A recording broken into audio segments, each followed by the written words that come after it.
Homeland Security Secretary Alejandro Mayorkas this week praising the work of U.S. Customs and Border Patrol on the front lines of what he says has been a global challenge. It is a challenge that countries throughout the Western Hemisphere are experiencing. It is also a challenge that is, quite frankly, gripping the entire world. And while the numbers of those coming has broken records, Secretary Mayorkas disagrees with those who say the border is open.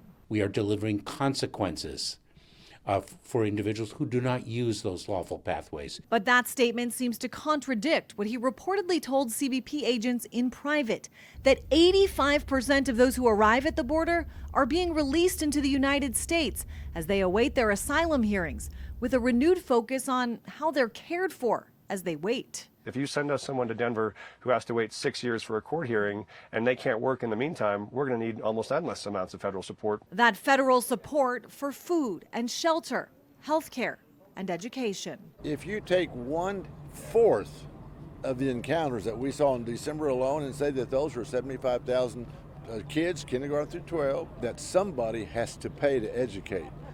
Guess who that somebody is? It's the American public. The American public growing more weary as shelters reach capacity and local resources run out, while the debate plays out over solutions. The solution is to stop the flow. The solution is to seal the border. The chaos and lawlessness at our borders right now is not going to be solved by throwing more money at it. We have to change the open border policies of this administration. Some Democrats calling for a more streamlined system. Would you shorten the path to citizenship? I think we need to clarify it. We need to make it easier. Things are not expected to get easier for Secretary Mayorkas as Republicans prepare to hold their first impeachment hearing against him in less than 24 hours here on Capitol Hill. I'm Christine Frizzell for the National Desk.